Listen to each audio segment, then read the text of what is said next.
Supreme court ஏன் இதை கொண்டு வருதுன்றதுக்கு மெயின் ரீசன் நீங்க குறிப்பிட்ட ஹாலுசினேஷன். ஓகே. இன்ஃபேக்ட் நானே ஒரு கேஸ் கோர்ட்ல இருக்கும்போது பார்த்தேன், வேற நிஜமா நடக்காத ஒரு கேஸ் வந்து ஒரு கேஸா சைட் பண்றாங்க ஜட்ஜ் கிட்ட. ஓகே. ஜட்ஜ் அதை எடுத்து படிக்கிறாங்க. பட் வென் தே வெரிஃபைட் அந்த மாதிரி ஒரு கேஸ் இல்லவே இல்லை. ஏஐல நம்ம ஒரு கேஸோட டீடைல்ஸ் கொடுத்து எனக்கு இதுக்கான வாதமோ எதிர்வாதி என்னென்னலாம் சொல்லலாம், எனக்கு இதை கோர்ட்ல இதை எப்படி பிரசென்ட் பண்ணணும்னு நீங்க எழுதி கொடுங்கன்னு சொன்னா ஏஐ ஒரு generate as no and these are the references. இந்த ரெஃபரன்சஸை படிக்காமல் அப்படியே நம்ம பிரிண்ட் அவுட் எடுத்து கோர்ட்ல அதை ஆர்கியூ பண்ணும்போது ஜட்ஜ் அந்த ஜட்மெண்டோட காப்பி கேட்பாரு. அப்போ நம்ம தேடும் போது அந்த காப்பி அந்த மாதிரி ஒரு ஜட்மெண்ட் இருக்காது.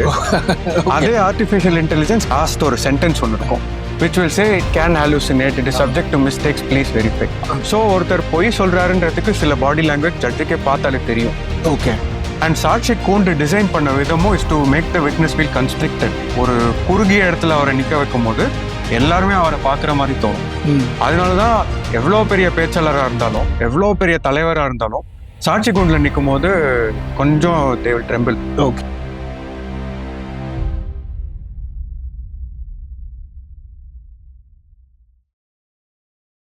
வெல்கம் டு சேப்பியன் ஜீனோ. இன்னைக்கு ஒரு வித்தியாசமான ஒரு நிகழ்ச்சி, ஒரு எபிசோட்ல நம்ம மீட் பண்றோம். பொதுவாக ஏஐ பத்தி, ஏஐ பயன்பாடு, ஏஐ எப்படி பயன்படுத்துவது, ஏஐ டூல்ஸ் என்ன, ஏஐல லேட்டஸ்டா என்ன வந்திருக்கு, இதை பத்திலாம் பேசிட்டு இருப்போம். இந்த செக்மெண்ட்ல இன்னைக்கு வந்து ஒரு லீகல் ஆங்கிள், நம்ம எல்லாருமே சட்டத்துறை, நம்ம எல்லாரோட வாழ்க்கையிலையும் தினம் தினம் சட்டத்துறையோட நம்ம தெரிஞ்சோ தெரியாமையோ அது நம்ம வாழ்க்கையை பாதிக்கிறது.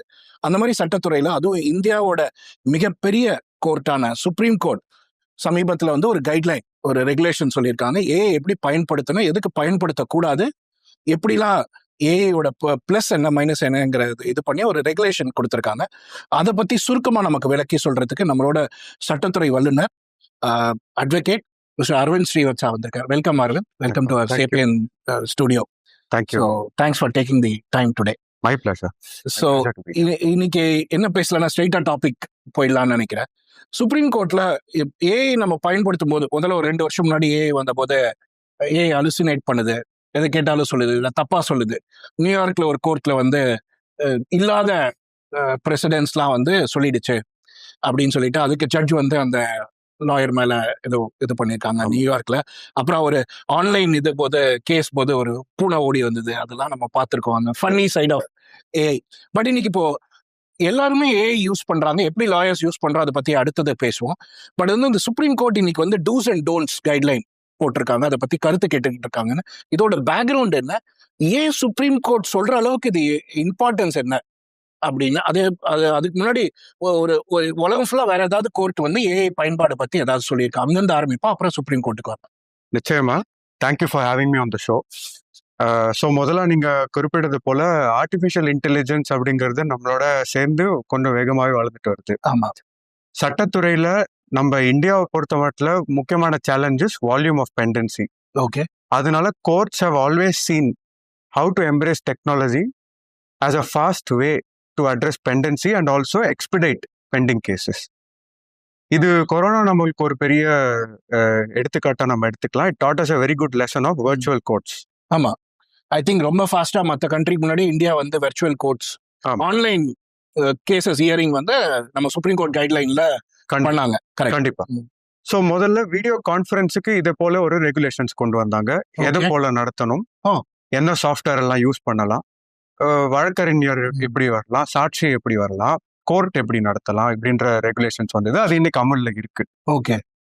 இப்போ இந்த ஆர்டிஃபிஷியல் இன்டெலிஜென்ஸோட ரிஸ்க்ஸ் நம்ம generally will speak later. But supreme court ஏன் இதை கொண்டு வருதுன்றதுக்கு மெயின் ரீசன் நீங்க குறிப்பிட்ட hallucination. Okay. Indian supreme court இதை ரொம்ப நாளாவே நம்ம நியூஸ் ரிப்போர்ட்ஸ் நிறைய பார்த்துருக்கோம். இன்ஃபேக்ட் நானே ஒரு கேஸ் கோர்ட்ல இருக்கும்போது பார்த்தேன், வேற நிஜமா நடக்காத ஒரு கேஸ் வந்து ஒரு கேஸா சைட் பண்றாங்க ஜட்ஜ் கிட்ட. ஓகே. ஜட்ஜ் அதை எடுத்து படிக்கிறாங்க. பட் வென் தே வெரிஃபைட் அந்த மாதிரி ஒரு கேஸ் இல்லவே இல்லை. ஓகே. இது சைட்டேஷன்னா ரொம்ப சுருக்கமா சைட்டேஷன் என்னன்னு சொல்ல முடியுமா? ஏன்னா எல்லாருக்கும் சைட்டேஷன் என்னன்னு தெரியாது. ஸோ இப்போ ஒரு ஏற்கனவே டிசைட் ஆன கேஸ், ஓகே, நம்மளோட கேஸோட சிமிலரான ஃபேக்ட்ஸ்லயோ இல்ல அதுக்கு நேர்காட்டா இருக்கு அப்படின்னா அதை நம்ம கோர்ட் கிட்ட சொல்லி இந்த மாதிரி ஒரு ப்ரீவியஸ் கேஸ்ல கோர்ட் இப்படி டிசைட் பண்ணிருக்கு, இதை எடுத்துக்காட்ட வச்சு ரொம்ப முக்கியம் சட்டத்துறையில உங்களுக்கு வந்து ரொம்ப ரொம்ப முக்கியம். ஆமா. இப்போ வெறும் சட்ட புத்தகமோ கான்ஸ்டிடியூஷனோ லா இல்லாம கண்டிப்பா இந்த சைட்டேஷன்ங்கிறது ரொம்ப முக்கியம். கண்டிப்பா இது ஒரு பைண்டிங் எஃபெக்ட் கொடுக்குற அளவுக்கு பவர் இருக்கு. சுப்ரீம் கோர்ட் டிசைட் பண்ண ஒரு கேஸ் நம்மளோட கேஸ் ஹைகோர்ட்ல வருதுன்னா ஹைகோர்ட் அதை கண்டிப்பா அதை ஃபாலோ பண்ணணும். It is binding okay on them. So பிரசிடென்ட்ங்கிறது ஒரு முக்கியமான source of a scale which the judge will use to decide a case. சரி. ஸோ இது இப்போ ஏல எப்படி மாறுறது? ஏஐல hallucination is one main risk. Okay இப்போ ஏஐல நம்ம ஒரு கேஸோட டீடைல்ஸ் கொடுத்து எனக்கு இதுக்கான வாதம் என்னென்ன இருக்கும், எதிர்வாதி என்னென்னலாம் சொல்லலாம், எனக்கு இதை கோர்ட்ல இதை எப்படி ப்ரெசென்ட் பண்ணணும்னு நீங்க எழுதி கொடுங்கன்னு சொன்னா ஏஐ ஒரு ஜென்ரேட் ஆமா yes no and these are the hmm. References. இந்த ரெஃபரன்சஸை படிக்காமல் அப்படியே நம்ம பிரிண்ட் அவுட் எடுத்து இவன் நம்ம தரப்பினர்கிட்ட கையெழுத்து வாங்கி கோர்ட்ல ஃபைல் பண்ணிடுறோம். நிறைய வக்கீல்கள் அதை படிக்கிறது இல்லை அதுக்கப்புறம் அது ஓகே சரியா ஜெனரேட் பண்றதான். கோர்ட்ல அதை ஆர்கியூ பண்ணும்போது ஜட்ஜ் அந்த ஜட்மெண்ட்டோட காப்பி கேட்பாரு ஓகே படிக்கணும்னு. அப்போ நம்ம தேடும் போது அந்த காப்பி அந்த மாதிரி ஒரு ஜட்மெண்ட் இருக்காது. அதே ஆர்டிஃபிஷியல் இன்டெலிஜென்ஸ் கீழே இருக்கிற லாஸ்ட் பேஜ் ஒன்று இருக்கும், லாஸ்ட் ஒரு சென்டென்ஸ் ஒன்று இருக்கும், which will say it can hallucinate, it is subject to mistakes, please verify. Technologies என்னைக்குமே வந்து பொறுப்பா எங்களுக்கு இல்லைன்னு சொல்லிடுவோம். கரெக்ட் மதி மயக்கம் அப்படின்னு கூட புரிஞ்சுக்கலாம் அந்த அலுசினேஷனை. கரெக்ட். ஸோ இப்போ அதே ஆர்டிஃபிஷியல் இன்டெலிஜென்ஸ் எது அந்த டிராஃப்ட் ஜென்ரேட் பண்ணிட்டோ அதுக்கிட்ட போய் கேட்டா நீ இந்த மாதிரி சைட் பண்ணிருக்கே, where did you get it from, it will apologize to you and say sorry, ஆமா I should have second referenced it but I gave it to you as it came. Governor மாளிகையில இல்லாத திருக்குறள்லாம் நம்ம பார்த்திருக்கோம் இங்க. Correct okay correct. So இது போல issues ரொம்ப நிறைய வர ஆரம்பிச்சது. And one of the things that I pointed out which is pendency. இவ்வளோ Okay. பெண்டன்சி இருக்கும்போது ஒரு வழக்கறிஞராலோ இல்ல ஒரு ஜட்ஜாலோ ம் இத்தனை பெண்டன்சி கேசஸ் வச்சுட்டு ஒரு நாளைக்கு 100 கேஸ் 150 கேஸ் டிசைட் பண்ணும்போது ஒரு வார்த்தையும் படிச்சு அந்த மாதிரி நிஜம் கேஸ் இருக்கா இல்லையான்னு டிசைட் பண்ண முடியாது. இது ஆக்சுவலா இது வேலையை அதிகப்படுத்திடும். ஸோ முன்னாடி ஒரு லாயர் ஒண்ணு கொடுக்குறாருல ஜட்ஜ் அப்படியே கிட்டத்தட்ட கண்ணை மூடிட்டு நம்பி படிக்கலாம், ஏன்னா அது உண்மையா இருக்கும் அப்படின்னு. இப்ப அது உண்மையா ஏஐ ஜென்ரேட்டட் வேலிடேட் பண்ணணும். கண்டிப்பா ஓகே ஜட்ஜுக்கு இது அடிஷனல் ஒர்க், வழக்கறிஞருக்கு அடிஷனல் ஒர்க். இப்போ நான் உங்களோட எதிர்வாதியா வரேன்னா நீங்க சொன்னது நிஜமா இருக்கான்னு நானும் இப்போ செக் பண்ணணும். ஸோ இப்போ டோட்டல் டைம் கன்சியூம் ரொம்ப ஜாஸ்தியா இருக்கு இதனால. ஒரு ஹாஃப் அன் ஹவர் சேவ் பண்ணாம போகாம 3 பேருக்கு 1 ஹவரை அதிகப்படுத்துது. கண்டிப்பா. ஓகே அண்ட் இதனால தப்பான ஒரு ஜட்ஜ்மெண்ட் வருதுன்னா அது லிட்டிகண்ட்டுக்கு பல வருஷம் இன்க்ரீஸ் பண்ணும். So the impact on the last mile citizen is more. Okay so இந்த ரிஸ்கை சுப்ரீம் கோர்ட் ஐடென்டிஃபை பண்றாங்க. இப்போ இந்தியால மட்டும் இல்ல, பல நாடுகள்ல, யூஎஸ்ல, ஆஸ்திரேலியால, இன்ஃபேக்ட் யுனெஸ்கோ 2025ல ஒரு ஜெனரல் கைட்லைன் Okay. வராங்க on how to use artificial intelligence and courts and ட்ரைபுனல்ஸ்.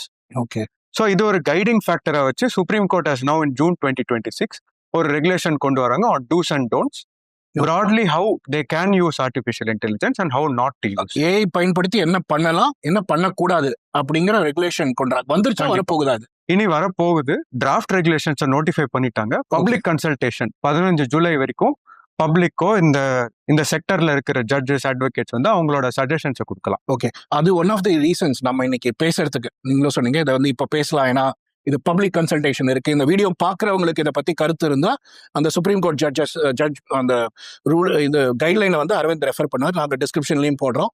அதை பார்த்துட்டு உங்க ஒப்பீனியனையும் ஷேர் பண்ணலாம். ஏன்னா நான் முதலே சொன்ன மாதிரி நம்ம எல்லார் லைஃபையும் டைரக்டாவோ இன்டைரக்டாவோ சுப்ரீம் கோர்ட் சொல்ற எல்லா கைட்லைன்ஸுமே அஃபெக்ட் பண்ணும். ஓகே இப்போ சரியா இருக்கும். இப்போ இதுல வந்து என்ன சொல்லியிருக்காங்க, என்ன பண்ணலாம் பண்ணக்கூடாதுன்னு சுப்ரீம் கோர்ட் சொல்லியிருக்காங்க? சரி, இதுல கிட்டத்தட்ட 38 பக்கம் ஒரு எக்ஸாஸ்டிவ் ரெகுலேஷன்ஸ் ஓகே இருக்கு. ரொம்ப ஒரு ஜெனரல் பப்ளிக்கு எது ரொம்ப எளிமையா சொல்லணும்னா இது 3 கேட்டகரியா பிரிச்சிடலாம். ஓகே ஒன்னு வந்து ஃபர்ஸ்ட் அண்ட் ஃபார்மோஸ்ட் இம்பார்ட்டன்ஸ் எது கொடுத்துருக்காங்கன்னா human intervention or human actions AI should not overtake. Okay அதாவது ஆர்டிஃபிஷியல் இன்டெலிஜென்ஸை நம்ம ஒரு கருவியோ ஒரு டூலாவோ மட்டும் தான் பயன்படுத்தணும். ஓகே ஹியூமன் இன்டர்வென்ஷனோட தான் ஏஐ யூஸ் பண்ணணும். It should not overtake at any point. Okay இதை ஒரு கருவியா பயன்படுத்தணும். ஓகே ஒரு இம்பார்ட்டன்ட் ஆஸ்பெக்டுக்கு எது முக்கியத்துவம் கொடுத்துருக்காங்கன்னா இமோஷனல் இன்டெலிஜென்ஸ். ஓகே ஒரு கருவியால நீங்க கொடுக்குற டேட்டா பேங்கை வச்சுதான் அதால அதோட டெசிஷன்ஸை கொடுக்க முடியும். ம். சில வழக்குகள்ல சட்டத்துக்கு உள்ள கரெக்டா அது வராது, ஆனா நியாயப்படி அது வரும். ஓகே ஜட்ஜஸ்க்கு டிஸ்கிரிஷன், அதாவது அவங்களோட மேற்பார்வையில தே கேன் சே இவங்களுக்கு சட்டப்படி இப்படி இல்லைனாலும் ஈக்விட்டின்னு ஒன்று சொல்றேன், நியாயப்படி நான் கொடுக்குறேன். ஆமா அது ஆர்டிஃபிஷியல் இன்டெலிஜென்ஸ்னால டூப்ளிகேட் பண்ண முடியாது. It cannot reproduce Okay. that emotional intelligence. So ஒரு சுப்ரீம் கோர்ட் நீதியரசர் ஒரு இதுல சொன்ன மாதிரி மனுஷனுக்கு ஒரு ஏஐ இருக்கு, ஆக்சுவல் இன்டெலிஜென்ஸ். ஓகே அந்த ஆக்சுவல் இன்டெலிஜென்ஸ்க்கு முக்கியத்துவம் கொடுக்குற மாதிரி தான் இந்த ரெகுலேஷன்ஸ் இருக்கு. ஓகே இதுல ஹியூமனிட்டி நம்ம மனித தன்மை Yes. அப்படின்னு சொல்லலாமா அந்த இமோஷனல்? கண்டிப்பா. ஓகே கண்டிப்பா மனிதநேயம் மனிதநேயம் ஆமா கண்டிப்பா சொல்லலாம். ஓகே ரெண்டாவது கேட்டகரி அட்மினிஸ்ட்ரேட்டிவ் டாஸ்க்ஸ். ஓகே இப்போ சுப்ரீம் கோர்ட்டோ ஒரு ஹை கோர்ட்டோ ஒரு டிஸ்ட்ரிக்ட் கோர்ட்டோ அட்மினிஸ்ட்ரேஷன்லயே ஜட்ஜஸோட நேரம் நிறைய ஸ்பெண்ட் ஆகும். தலைமை நீதிபதியா இருக்காங்க இல்ல பிரின்சிபல் டிஸ்ட்ரிக்ட் ஜட்ஜா இருக்காங்கன்னா அந்த டிஸ்ட்ரிக்டோடதோ அந்த ஸ்டேட்டோடதோ இருக்கிற அத்தனை நீதி பரிபாலனங்களுக்கு இருக்கிற கோர்ட்ஸ் ட்ரைபுனல்ஸோட டேட்டா, ஓகே, அதோட ஸ்டாட்டிஸ்டிக்ஸ் இதெல்லாம் அவங்க வருஷம் தான் ரிப்போர்ட் ஃபைல் பண்ணணும். ஹைகோர்ட் ஜட்ஜ் சுப்ரீம் கோர்ட் கமிட்டிக்கு கொடுப்பாங்க, டிஸ்ட்ரிக்ட் ஜட்ஜ் ஹைகோர்ட் கமிட்டிக்கு கொடுப்பாங்க. இதுவே அவங்களோட நேரத்தை நிறைய எடுக்கும். ஓகே. ஸோ இந்த மாதிரி விஷயங்களுக்கு ஆர்டிஃபிஷியல் இன்டெலிஜென்ஸை யூஸ் பண்ணலாம் ஸ்டாட்டிஸ்டிக்ஸ் அசிமுலேஷனுக்கு. ஓகே. ரெண்டாவது இது வந்து ஒரு நடந்த ஒரு ஆடிட்டிங் மாதிரி தான் இது. கண்டிப்பா இதோட இம்பாக்ட் வந்து நேரடியா இருக்காது அப்படிங்கிறதுனால சொல்லியிருப்பாங்க. கண்டிப்பா நீங்க சொன்ன வேர்ட் தான் கரெக்ட். ஆடிட், இது பெண்டன்சியோட ஆடிட்டுக்கு இதை யூஸ் பண்ணலான்றது நேரடியான இது ஹெல்ப் பண்ணும் இல்லையா? இவங்களோட டைம் ஃப்ரீ ஆயிடுச்சுன்னா இன்னும் கொஞ்சம் கேஸ் அவங்களால கேட்க முடியும். கண்டிப்பா. ஓகே, கண்டிப்பா. அண்ட் இது பண்ற மிஸ்டேக்ஸோட மார்ஜின் இம்பாக்ட் வந்து கம்மியா இருக்கும். அதுவும் அந்த டெக்னாலஜி இம்ப்ரூவ் ஆயிட்டு இருக்கு. மேபி அதையும் அவங்க எக்ஸ்பர்ட்ஸோட பேசியிருப்பாங்கன்னு நினைக்கிறேன். கண்டிப்பா. ஏன்னா கரெக்டான பாயிண்ட் ஐடென்டிஃபை பண்ணிருக்காங்க எங்க ஏஐ யூஸ் பண்ணணும். ஏன்னா இந்த இடத்துல டேட்டா தான், டேட்டா கிரன்ச்சிங் வந்து AI will keep on improving. அதுல ஹலுசினேஷன் ரொம்ப ரொம்ப ரொம்ப கம்மியா தான் இருக்கும். Very good. ஓகே. கண்டிப்பா. பட் ஹலுசினேஷன் இல்லாத பண்ணணும். ஓகே. ஸோ இப்போ நிறைய நம்ம யூடியூப்லயும் பாக்குறோம், ஒரு வெப்சைட்ஸ்லயும் பாக்குறோம் ஹவு டு லேர்ன் ப்ராம்ப்டிங். இப்போ இந்த ஆர்டிஃபிஷியல் இன்டெலிஜென்ஸ்ல நம்ம எப்படி ப்ராம்ப்ட்ஸ் கொடுக்கணும்னு நிறைய கிளாஸஸ் எல்லாம் வருது. ஸோ இதுல முக்கியமான ஒரு பகுதி என்ன சொல்றாங்கன்னா, ஜட்ஜஸ்க்கு, ரிசர்ச் அசிஸ்டன்ட்ஸ்க்கு, வக்கீல்களுக்கெல்லாம் சென்சிட்டைசேஷன், கெப்பாசிட்டி பில்டிங் வந்து ரொம்ப இம்பார்ட்டண்டா பண்ணணும். Because they should know to use it correctly. அவங்களுக்கு சொல்லி கொடுக்கணும், அவங்களோட திறனை ஏஐல இம்ப்ரூவ் பண்ணணும் அப்படின்னு சொல்றாங்க. கண்டிப்பா. ஏன்னா டோன்ட்ஸ் வரும்போது அது ஏன் நம்ம கரெக்ட். இன்னொரு இது வந்து டிராஃப்டிங்க்கு யூஸ் பண்ணலாம். ஒரு வழக்க பேசிக்கா டிராஃப்ட் பண்றதுக்கு யூஸ் பண்ணலாம். பட் சர்டிஃபை பண்ணணும், வக்கீல் அதுக்கு பொறுப்பு ஏத்துக்கணும். நான் ஆர்டிஃபிஷியல் இன்டெலிஜென்ஸ் யூஸ் பண்ணேன், இந்த சாஃப்ட்வேர் தான் யூஸ் பண்ணேன், ஒரு இந்த ஆர்டிஃபிஷியல் இன்டெலிஜென்ஸ் மாடல் தான் யூஸ் பண்ணேன், அதுல இருக்கிறத நான் சரி பார்த்துட்டு அதுல இருக்கிறத நான் ஒத்துக்கிறேன்னு ஒரு சர்டிபிகேட் ஒன்று கொடுக்கணும். படிச்சு பார்த்து புரிஞ்சுக்கிட்டு அவர் கையெழுத்து போடுறதுக்கு முன்னாடி இதெல்லாம் நான் தான், கண்டிப்பா இது எனக்கு கரெக்டா தெரியாது அப்படின்னு அவர் சொல்லணும். ஸோ அதை வழக்கறிஞர் அந்த பொறுப்பை ஏத்துக்கணும். மூணாவது டிரான்ஸ்லேஷன் அண்ட் டிரான்ஸ்கிரைபிங், அதாவது மொழிபெயர்ப்பும். சிலதெல்லாம் இப்போ பழைய டாக்குமெண்ட்ஸ்லாம் நீங்க பாத்தீங்கன்னா கையால் எழுதியிருக்கும். ஆமா. 1940 முன்னாடி நீங்க பாக்குற தமிழும் இப்போ பாக்குற தமிழுமே ரொம்ப வித்தியாசம். ஆமா. ஸோ இப்போ அந்த காலத்துல ப்ராக்டிஸ் பண்ண அட்வொகேட்ஸால எல்லாத்தையுமே படிக்க முடியும். பட் இன்னைக்கு நம்ம எல்லாருமே we are looking at transcribing and translation. Okay. So இதுக்கு ஆர்டிஃபிஷியல் இன்டெலிஜென்ஸ் யூஸ் பண்ணலாம். டிரான்ஸ்கிரைபிங் நீங்க சொல்றது வாய்ஸ்ல பேசுறத ரெக்கார்டிங் பண்ண ஜட்ஜ்மெண்ட்டை கூட டெக்ஸ்டா மாத்துறதுக்கு கண்டிப்பா யூஸ் பண்ணிக்கலாம். அதே போல translation, English to Tamil, Tamil to English, சிலது உருது டாக்குமெண்ட்ஸ் இருக்கும், பர்ஷியன் டாக்குமெண்ட்ஸ் இருக்கும். டெல்லிலாம் போனா பர்ஷியன் டாக்குமெண்ட்ஸ் அந்த முகல் பீரியட்ல இருந்து சிலது இருக்கலாம் அப்படின்னு சொல்லுவாங்க. அதுக்கெல்லாம் வந்து இப்ப நம்ம ஏஐ யூஸ் பண்ணலாம்னு சொல்லியிருக்கோம். கண்டிப்பா. ஓகே. அண்ட் உயர்நீதிமன்றங்கள்லயே சில உயர்நீதிமன்றத்தை டிரான்ஸ்ஃபர் ஆகி வந்த நீதிபதிகள் இருப்பாங்க. கரெக்ட். அவங்களுக்கு டெஃபினட்டா it will be one more step. நம்ம அவங்க கிட்ட டிரான்ஸ்லேட்டட் டாக்குமெண்ட்ஸ். பெங்கால் ஹைகோர்ட்ல இருந்து ஒருத்தர் டிரான்ஸ்ஃபர் ஆறாரு நம்ம மெட்ராஸ் ஹைகோர்ட்டுக்கு, அவருக்கு தமிழ் தெரியாம இருக்கலாம், டாக்குமெண்ட் ஆனா தமிழ்ல இருக்கலாம். கண்டிப்பா. சோ அதுக்கு நம்ம மொழிபெயர்த்து கொடுத்துட்டு இருந்தோம். இதுல ஆர்டிஃபிஷியல் இன்டெலிஜென்ஸ் வந்ததுல இருந்து it is pastor. Okay. And it is a cheaper option. அது ஒரு நேரடியா ஒரு பயன்பாடு இல்லையா? ஏஐ பத்தி நம்ம நெகட்டிவ் முதல்ல பேசினீங்க. கண்டிப்பா. பட் இது டிரான்ஸ்லேஷன் வந்து உங்களோட வேலையை ரொம்ப ஸ்பீடப் பண்ணும். கண்டிப்பா. எஸ்பெஷலி இந்த மாதிரி லோக்கல் லாங்குவேஜஸ்ல இருக்கிறது வேற லாங்குவேஜ்ல பிரசன்ட் பண்ணணும் அப்படிங்கும்போது. Very good. ஓகே. டெஃபினெட்லி. இன்னொரு எக்ஸாம்பிள் சுப்ரீம் கோர்ட். இப்போ எல்லா ஸ்டேட்ஸ்ல இருந்தும் சுப்ரீம் கோர்ட்டுக்கு மேல்முறை வழக்குகள் போகும். தமிழ்நாட்டுல இருந்து வர cases most of the documents தமிழ்ல தான் இருக்கும். ஆமா. கமர்ஷியல் டிஸ்பியூட்ஸ், அதாவது நம்ம கம்பெனி டு கம்பெனி சண்டை போடுறது, இந்த மாதிரி வழக்குகள்ல தான் ஜென்ரலி இங்கிலீஷ் அக்ரிமெண்ட்ஸ் இருக்கும். சொத்து விவகாரங்கள், முக்காவாசி டாக்குமெண்ட்ஸ் உங்களுக்கு தமிழ்ல இருக்கும். ஆமா. சுப்ரீம் கோர்ட்ல இது வரைக்கும் ஃபைல் பண்ண எல்லா டாக்குமெண்ட்ஸையும் நம்ம நீதிபதி முன்னாடி வச்சுதான் ஆகணும். ஏன்னா அதுதான் கடைசி court. Correct. So translation cost and translation time ரெண்டுமே ரொம்ப நேரம் ஆகும். டிரான்ஸ்லேட் பண்றது 4000 பக்கம் 5000 பக்கம் பிளஸ் டிரான்ஸ்லேஷன் காஸ்ட் ஒரு பக்கத்துக்கு 100 ரூபாய் 200 ரூபாய் அளவுக்கு செலவு. இப்போ ஆர்டிஃபிஷியல் இன்டெலிஜென்ஸ் வந்ததுல இருந்து அந்த டைமும் குறைஞ்சிருக்கு, செலவும் குறைஞ்சிருக்கு. ஓகே. ஸோ டிரான்ஸ்லேஷன் கண்டிப்பா அதை யூஸ் பண்ணலாம். ஒரு எடுத்துக்காட்டு ரிசர்ச்சுக்கு கண்டிப்பா யூஸ் பண்ணலாம். ஓகே. கேசஸை தவிர இப்போ நான் இந்த மாதிரி ஒரு வழக்குல என்ன ஆர்குமெண்ட்ஸ் எடுக்கலாம், அந்த மாதிரி விஷயங்களுக்கும் ஆர்டிஃபிஷியல் இன்டெலிஜென்ஸ் பயன்படுத்தலாம்னு சொல்லியிருக்கு. ஓகே. இதெல்லாம் டூஸ்ல இப்போ இதெல்லாம் பண்ணலாம். நீங்க டிரான்ஸ்கிரைப் பண்ணலாம், டிரான்ஸ்லேஷன் பண்ணலாம், அட்மினிஸ்ட்ரேட்டிவ் வேலைகளுக்கு ரிப்போர்ட்டிங்க்கு யூஸ் பண்ணலாம், ப்ரிப்பேர் பண்றதுக்கு யூஸ் பண்ணலாம், ஆனா நீங்க சர்டிஃபை பண்ணணும், Yes. ரிசர்ச்சுக்கு யூஸ் பண்ணலாம், இதெல்லாம் கண்டிப்பா. சொல்லியிருக்காங்க. ஓகே, கண்டிப்பா. இப்போ டோன்ட்ஸ் என்னன்னு எது பார்க்கணும். பண்ணக்கூடாது? என்ன பண்ணக்கூடாதுன்னு பாக்குறோம்னா, இப்போ இந்த கேஸ் ஜெயிக்குமா ஜெயிக்காதா அப்படின்னு ஒரு நீதிபதி யூஸ் பண்ணக்கூடாது. ஓகே, ஒருத்தரோட சாட்சி தன்மை, அவர் உண்மை சொல்றாரா பொய் சொல்றாரா, ஓகே, அதை வே பண்றதுக்கு அந்த சாட்சியை அப்லோட் பண்ணி இவர் உண்மை சொல்லியிருக்காரான்னு கேட்க கூடாது. ஓகே.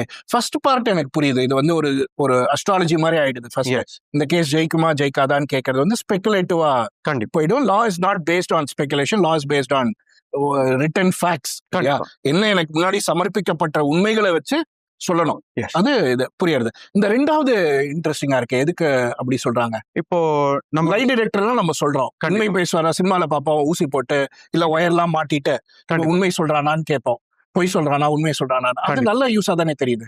ஸோ ஒரு 98 to 99% ஆஃப் த வழக்குகள்ல லை டிடெக்டர்லாம் யூஸ் பண்ண மாட்டாங்க. ஓகே, கோர்ட்டில் தான் நீதி அரசர் முன்னாடி தான் குறுக்கு விசாரணையும் நடக்கும். ம். அந்த விட்னஸோட கேள்விகள் எல்லாம் கேட்கப்படும். ஸோ அதுல லை டிடெக்டர் வச்சு பண்ற அளவுக்கு நமக்கு நேரமும் கிடையாது, அது ரொம்ப பெரிய செலவும் இருக்கும். நம்ம ஊர்ல பண்ணலாமா லை டிடெக்டர் அலௌடா? லை டிடெக்டர் நம்ம ஊர்ல அலௌட் கிடையாது. ஓகே, ஆமா, எக்ஸ்பர்ட் ஒப்பீனியனுக்கு தனியா அனுப்புறாங்க, but it is not being practised. அப்படி யாராவது லை டிடெக்டர்ல அவுட்புட் கொடுத்தாலும் நீங்க சேலஞ்ச் பண்ணலாம். சேலஞ்ச் பண்ணலாம். ஓகே, கண்டிப்பா. சோ அது சினிமாவோட விட்டுறணும் லை டிடெக்டர். ஆமா, சரி, ஆமா. அதனால வந்து இப்போ ஒரு வழக்குல ஒருத்தர் ஒரு வாதம் பண்றாரு, அவர் இதை ரெக்கார்ட் பண்ணி டிரான்ஸ்கிரைப் பண்ணணும் போது இவர் உண்மை சொல்றாரா பொய் சொல்றாரான்னு பயன்படுத்தக்கூடாது. பயன்படுத்தக்கூடாது. ஓகே, சாட்சியத்தை டெஸ்ட் பண்றதுக்கு ஏன் பயன்படுத்தக்கூடாதுன்னா, டெமினர் ஆஃப் விட்னஸ்னு ஒண்ணு சொல்லுவோம். ஓகே. ஒரு விட்னஸ் எப்படி நிக்கிறாரு, இப்ப நம்மளே இந்த இன்டர்வியூல எப்படி கையை வச்சு பேசுறோம், இப்படி வச்சு பேசுறோம், இல்ல இப்படி வச்சு அந்த பேசுறோம், பாடி லாங்குவேஜ் பாடி லாங்குவேஜ் சொல்லுவோம். ஆமா, சோ ஒருத்தர் பொய் சொல்றாருன்றதுக்கு சில பாடி லாங்குவேஜ் ஜட்ஜுக்கே பார்த்தாலே தெரியும். ஓகே, அண்ட் சாட்சி கூண்டு டிசைன் பண்ண விதமும் is to make the witness feel constricted. ஒரு குறுகிய இடத்துல அவரை நிக்க வைக்கும் போது எல்லாருமே அவரை பாக்குற மாதிரி தோணும். அதனாலதான் எவ்வளவு பெரிய பேச்சாளரா இருந்தாலும், எவ்வளவு பெரிய தலைவரா இருந்தாலும், சாட்சி கூண்டுல நிக்கும் போது கொஞ்சம் they will tremble. ஓகே, அந்த உணர்ச்சி கொடுக்கறதுக்கு தான் சாட்சி கூண்டு அந்த மாதிரி டிசைனா இருக்கு. அதுல நிறைய சயின்ஸ் இருக்கு, ஹிஸ்டரி இருக்கு. ஓகே. சோ இப்போ ஜட்ஜால இப்படி பார்த்து புரியக்கூடிய நிறைய விஷயங்கள் ஆர்டிபிஷியல் இன்டெலிஜென்ஸ் அதை படிச்சு புரிய முடியாது. அதனால அதை ஒரு எழுதுகோலை, அது ஒரு எடுத்துக்காட்டை யூஸ் பண்ணக்கூடாது. It should not be a scale okay, to decide strength of a witness. இது வந்து நம்ம ஃபண்டமெண்டல் ரைட்ஸ்ல கூட போகலாம் இல்லையா? கண்டிப்பா. ஏன்னா நான் ஒரு ஜட்ஜுக்கு தான் நான் உண்மை சொல்றேனா பொய் சொல்றேனான்னு கண்டுபிடிக்கக்கூடிய ஒரு இது பவர் கொடுத்துருக்கோம். அது ஒரு ஏஐ டூலுக்கு நம்ம கொடுத்தோம்னா அந்த நிறுவனத்துக்கு அந்த பவர் போற மாதிரி கூட கண்டிப்பா இருக்கலாம். பிரைவசி ஒரு பெரிய இஷ்யூவா இதுல நான் கருதுறேன்.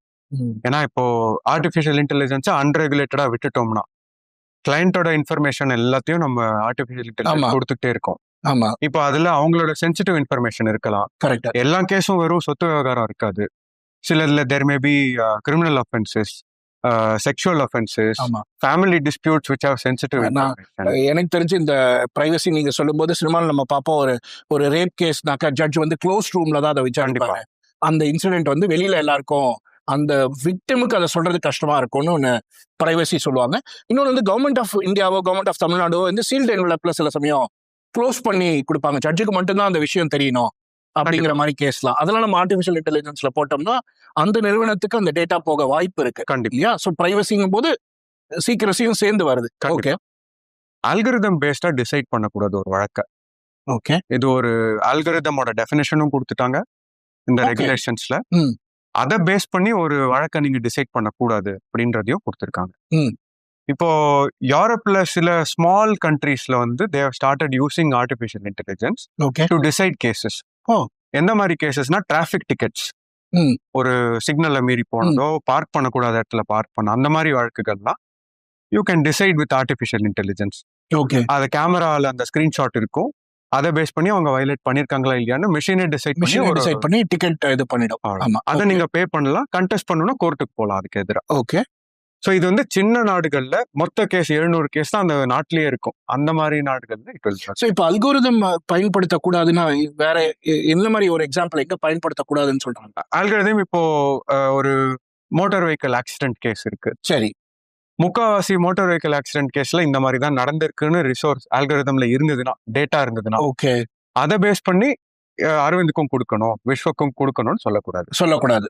அவரோட கேஸ் என்னவோ அதை மட்டும் பார்த்து சுப்ரீம் கோர்ட் ஜட்மெண்ட்டோ ஹை கோர்ட் ஜட்மெண்ட்டோ இருந்தா அந்த ஃபேக்ட்ஸுக்கு அப்ளை பண்ணி ஒரு ஜட்மெண்ட். இது நம்ம முதல்ல சொன்னது ஹியூமன் இன்வால்வ் ஆகணும்னு ஃபர்ஸ்ட் டூல நீங்க சொன்னீங்க. அதே இதை இங்க திருப்பி கனெக்ட் பண்றாங்க. அல்கோரிதம் மட்டுமே டிசைட் பண்ணக்கூடாது, இவர் குற்றவாளி நிரபராதின்னு அல்கோரிதம் சொல்லக்கூடாது, கண்டிப்பா ஏஐ சொல்லக்கூடாதுன்னு நம்ம எடுத்துக்கலாம். கண்டிப்பா. ஓகே இன்னும் ஒரு விஷயம், ஜுடிஷியல் ஆஃபீஸர்ஸை சர்வேலன்ஸ்க்கு யூஸ் பண்ணக்கூடாது.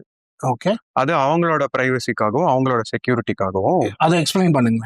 இப்போ ஒரு அட்மினிஸ்ட்ரேட்டிவ் செட்டப்ல ஒரு ஜட்ஜ் எத்தனை கன்விக்ஷன்ஸ் கொடுத்துருக்காரு, எத்தனை இதுல ஒரு அக்யூஸ்ட வெளில போக வச்சிருக்காரு, சில எத்தனை பேரை சென்டென்ஸ் கொடுத்துருக்காரு, இந்த மாதிரி ஸ்டாட்டிஸ்டிக்ஸ் ஜென்ரலி இருக்கும். பட் சம்டைம்ஸ் இப்போ சென்சிட்டிவ் கேசஸ் டீல் பண்றாங்க, அவங்க என்ன எழுதுறாங்க, இந்த மாதிரி விஷயங்கள்லாம் you should not keep a tab by AI.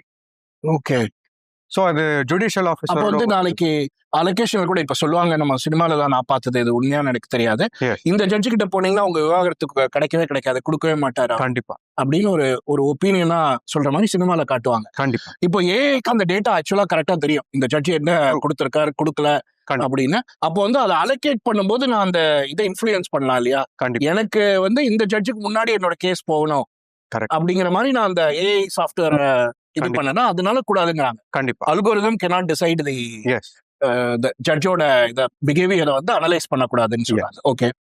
And lastly எதுவுமே ஒப்பேக்கான எந்த ஏஐ யூஸ் பண்ணக்கூடாது. அதாவது எங்கேருந்து சோர்ஸ் வந்திருக்கு, எதை பயன்படுத்திருக்கோன்னு தெரியாம எந்த மாதிரி ஒரு ஆர்டிஃபிஷியல் இன்டெலிஜென்ஸ் டிவைஸோ இல்லை ஒரு ப்ராடக்டோ யூஸ் பண்ணக்கூடாது. அது இன்ட்ரெஸ்டிங்கா இருக்கு. இன்னைக்கு எல்லா ஏஐ மாடலுமே நம்ம பார்த்தோம்னா முக்கால்வாசி அமெரிக்கா மாடல் தான், இல்லைன்னா விட்டா சைனீஸ் மாடல் தான். கரெக்ட். இந்தியால இருந்து சர்வமே எல்லாம் வருது, பட் அது இன்னும் ஃப்ரான்டியர் மாடலா வரல. அப்போ வந்து இப்ப சைனீஸ் ஏஐ மாடலாவது பார்த்தோம்னா டீப் சீக்கோ அல்லது குவென் பார்த்தா அவங்க ஒயிட் பேப்பர் எழுதிருக்காங்க, இப்படிதான் டிசைன் பண்ணிருக்கோம், இதெல்லாம் ட்ரெயின் பண்ணிருக்கோம், ஓப்பன் சோர்ஸ் மாடல்ஸ் கொடுக்குறாங்க, ஓப்பன் வெயிட்ஸ் மாடல் கொடுக்குறாங்க. அமெரிக்கன் மாடல் ஆந்த்ரோபிக்கோ ஓப்பன் ஏஐ எதுல ட்ரெயின் பண்ணோம், எப்படி ட்ரெயின் பண்ணோம், எதுவுமே சொல்றது இல்லை. அப்ப எப்படி அது அப்ப அமெரிக்கன் மாடல் யூஸ் பண்ணக்கூடாதுன்னு சொல்றாங்களா? ஸோ அது ரெகுலேஷன்ஸ் நம்ம அமலுக்கு வரும்போது தான் எப்படி அதை எடுத்துட்டு வர போறாங்கன்னு நமக்கு தெரியும்.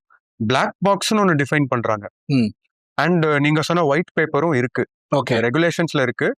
ஆனா ஹவு தேர் கோயிங் டு இம்ப்ளிமெண்டட்ன்றதுல இன்னும் கிளாரிட்டி இல்லை. ஓகே, இந்த கன்சல்டேஷன் ப்ராசஸ் போன அப்புறம் இந்த ரெகுலேஷன்ஸ்ல கொஞ்சம் சேஞ்சஸ் வரலாம். இந்த நிறுவனங்களும் கண்டிப்பா இதை பார்த்துட்டு சொல்லுவாங்க இல்லையா, அவங்களோட கருத்தையும் சொல்லுவாங்க. கண்டிப்பா. இல்ல நாங்க சுப்ரீம் கோர்ட்டுக்கு மட்டும் எங்களுக்கு எப்படி வேலை செய்யறதுன்னு அவங்க பகிர்ந்துக்கவும் வாய்ப்பு இருக்கு, நமக்கு தெரியாது. கண்டிப்பா இருக்கு. இப்போ சுப்ரீம் கோர்ட் ரெகுலேஷன்ஸ் நோட்டிஃபை ஆன பிறகு இந்த நிறுவனங்களே அவங்களோட பேக் அண்ட் ஆபரேஷன்ஸை அமெண்ட் பண்ணலாம். தே மே சி இத்தனை லாயர்ஸ் யூஸ் பண்றாங்க, it's a good market for us. அதனால சுப்ரீம் கோர்ட் கைட்லைன்ஸுக்கு இணங்க எங்களோட ஒர்க்கிங்கை நாங்க வக்கீலோட ஒரு ப்ராடக்டை கொடுத்து அதுல நாங்க மாத்திக்கிறோம்னு சொல்லலாம். ஆமா, அதான். ஏன்னா இன்னைக்கு ஃப்ரான்டியர் மாடல் ஏஐ எடுத்தோம்னா நிறைய எப்படி வேலை செய்யுது, பொதுவா அதோட பேசிக்ஸ் என்னன்னு தெரியும், பட் இந்த நிறுவனம் எப்படி அதை ஃபைன் டியூன் பண்ணியிருக்காங்க, எந்த டேட்டால ட்ரெயின் பண்ணியிருக்காங்கன்னு வெளிப்படையா அவங்க சொல்றது கிடையாது. கண்டிப்பா. அதனால இந்த இதுல அவங்க பண்ணணும். ஓகே, சோ டூஸ் பார்த்துட்டோம், டோன்ஸ் பார்த்துட்டோம். இது 38 பக்கத்தோட சுருக்கம். சரி, இதுல ஹைலைட்டா நீங்க என்ன பாக்குறீங்க, உங்களோட தனிப்பட்ட கருத்துல லாயர்? இதுல 2-3 விஷயங்கள். ஒண்ணு வந்து ஹியூமன் இன்டர்வென்ஷன் அண்ட் இதை டூலா யூஸ் பண்ணணுங்கிறது ஒரு ரொம்ப முக்கியமான விஷயம். ஏன்னா நம்ம நாட்டில் இருக்கிற pendency of crores of cases வச்சுக்கிட்டு இதை ஒரு ரீசனா வச்சு இன்னும் காம்ப்ளிகேஷன்ஸ் வருது, ஒரு பெரிய ஆபத்தா நான் பாக்குறேன். ஓகே, இப்போ ஆர்டிஃபிஷியல் இன்டெலிஜென்ஸை நம்ம பார்க்காம விட்டுட்டோம்னா, தட் இஸ் இந்த மாதிரி ஒரு ரெகுலேஷன் கொண்டு வந்து நம்ம சரி பார்க்காம விட்டுட்டோம்னா ஒரு 5 வருஷம் கழிச்சு இதோட டேமேஜ் ரொம்ப ஜாஸ்தியா இருக்கும். கரெக்ட். அண்ட் 10 வருஷம் நடக்கிற கேஸ் இப்போ 30 வருஷம் ஆகும். ஏன்னா அத்தனை அப்பீல்ஸ் வரும், அத்தனை மேல்முறையீடுகள், ரெவ்யூஸ் எல்லாம் வரும். ஸோ இன்னும் ஜுடிஷியல் டைமை இன்க்ரீஸ் பண்ணும், பெண்டன்சி இன்க்ரீஸ் பண்ணும். ரெண்டாவது, இந்த மாதிரி ஒரு ரெகுலேஷன்ஸ் வரும்போது வழக்கறிஞராங்க எங்களுக்கும் லிட்டிகண்டா வரவருக்கும் ஒரு கிளாரிட்டி. இப்போ ஆர்டிஃபிஷியல் இன்டெலிஜென்ஸ் யூஸே பண்ணக்கூடாதுன்னு ஒரு பயம் வந்துருச்சு. ஆமா, ஹாலுசினேட் பண்ணுதுன்னு யூஸ் பண்ணவங்களும் இப்ப பண்ணாம இருக்காங்க. இப்ப அந்த பயம் போய் எதுக்கு யூஸ் பண்ணலாம், எதுக்கு யூஸ் பண்ணக்கூடாதுன்ற ஒரு தெளிவு வந்துருச்சு. இது லிட்டிகண்டா, அதாவது கிளைண்டா வரவங்களுக்கும் இதுல ஒரு கம்ஃபர்ட். சுப்ரீம் கோர்ட்டும் பர்மிட் பண்ணிருக்கு. ஆனா இந்த 4 இப்போ நிறைய நான் பிராக்டிகலா ஒரு இது பாக்குறேன், நீங்க சொல்ற மாதிரி இது இப்ப பயன்படுத்தலாம் அப்படின்னு சுப்ரீம் கோர்ட் இந்த டூஸ் இந்த விதிமுறைகளுக்கு உட்பட்டு பயன்படுத்தலாம்னு சுப்ரீம் கோர்ட் சொல்லும் போது, நான் வந்து ஒரு 20 வருஷம் முன்னாடி அமெரிக்கால இருந்து எனக்கு ஒரு கான்ட்ராக்ட் வந்துச்சுன்னா அதை படிக்கிறதுக்கு எனக்கு புரியவே புரியாது. நிறைய லாயர்ஸ்க்கு இங்க வந்து அமெரிக்கன் லா தெரியாது. எனக்கு அது நான் சைன் பண்ணலாமா வேண்டாமான்னு சொல்லக்கூட சிறு நிறுவனம் நான் இருந்த போது எனக்கு சொல்ல தெரியல. இப்போ நான் அந்த கான்ட்ராக்டை வந்து ஏஐல போட்டு சாட் ஜிபிடில இது இந்தியா லாவோட டேட்டாவோட எப்படி கனெக்ட் ஆகுதுன்னு கேட்டேன்னா அது எனக்கு ஒரு அவுட்லைன் கொடுத்துரும். கண்டிப்பா அதை நான் எடுத்துட்டு உங்ககிட்ட வந்தேன்னா நீங்க வந்து இது வேல்யூ ஆட் பண்ணி இது பண்ணலாம் பண்ணக்கூடாதுன்னு நீங்க சொல்லிடுவீங்க. கண்டிப்பா ஒரு ப்ராக்டிக்கல் யூஸா எனக்கு ஏஐ தெரியுது. நான் கோர்ட்டுக்கே போகாட்டி கூட ஒரு அக்ரிமெண்ட் சைன் பண்ணும்போது எனக்கு இது யூஸ்ஃபுல்லா இருக்கு. இல்ல ஒரு இன்சூரன்ஸ் பாலிசி கொடுக்குறாங்க, அதை சைன் பண்ணலாமான்னு யாருக்குமே இன்சூரன்ஸ் பாலிசி என்னைக்குமே புரியாது. அதுக்கு நான் ஏஐ போட்டு கேள்வி கேட்டு பயன்படுத்தலாம். இந்த மாதிரி இதெல்லாம் இப்போ சுப்ரீம் கோர்ட்டோட இந்த ரெகுலேஷனால இதெல்லாம் பர்மிட்டட் கண்டிப்பா அப்படின்னு போக வாய்ப்பு. சரி, வேற என்ன? மிக சரியா சொன்னீங்க. 3வது பாயிண்டா நான் பாக்குறது டோன்ட்ஸ் கிளியரா சொல்லிட்டாங்க, எதை பண்ணக்கூடாதுன்னு. அது ரொம்ப முக்கியம் இல்லையா லால கண்டிப்பா. இருப்பதுங்க. கண்டிப்பா இப்ப எதை பண்ணக்கூடாதுன்னு சொன்னப்புறம் இதை மீறுறவங்களுக்கு கான்சிக்வன்சஸ் இருக்கும். ஓகே, அதாவது டிபார்ட்மெண்டல் என்கொயரி இருக்கலாம், இல்ல ஒரு வக்கீல் இதை தெரிஞ்சே பண்ணா அவர் டிஸ்பார் பண்ற வரைக்கும் கூட court can take steps. Take steps. ஏன்னா ரெகுலேஷன்ஸ் ஒன்னு இருந்ததுன்னா அதை நம்ம கடைபிடிக்கிறது நம்மளோட நீங்க சொன்ன மாதிரி கடமை. நம்ம அந்த ப்ரிஃபரன்ஷியலா எனக்கு இந்த ஜட்ஜ் தான் வேணுங்கிற மாதிரி நான் இன்ஃப்ளூயன்ஸ் பண்ணி போகக்கூடாது கண்டிப்பா அப்படிங்கறத அவங்க ரொம்ப தெளிவா போட்டிருக்காங்க. அது எனக்கு ரொம்ப, நீங்க சொன்ன பாயிண்ட்ஸ்ல அது எனக்கு இமீடியட்டா அது கண்ணுக்கு பட்டது. ஏன்னா வந்து கண்டிப்பா ரொம்ப முக்கியமான விஷயம் அது. ஓகே, மிக்க நன்றி அரவிந்த். ரொம்ப விளக்கமா எதெல்லாம் பண்ணலாம் பண்ணக்கூடாது, ஏன் சுப்ரீம் கோர்ட் இந்த ரெகுலேஷனை கொண்டு வந்திருக்காங்க, இதோட வசதிகள் என்ன, இதோட பிரச்சனைகள் என்ன, அவாய்ட் பண்றதுக்காக கொண்டு வந்திருக்காங்கன்னு ரொம்ப தெளிவா சுருக்கமா எல்லாருக்கும் புரியுற மாதிரி சொன்னீங்க. மீண்டும் இன்னொரு வீடியோல லாயர்ஸ் எப்படி நீங்க ஏஐ பயன்படுத்துறீங்க அப்படின்னு நம்ம பேசுவோம். கண்டிப்பா. நன்றி. Thank you for having me on the show. Thank you. உங்களுக்கு இந்த கண்டென்ட் பிடிச்சிருந்தா சேப்பியன் ஜீனோ சேனலுக்கு சப்ஸ்கிரைப் பண்ணுங்க. நன்றி.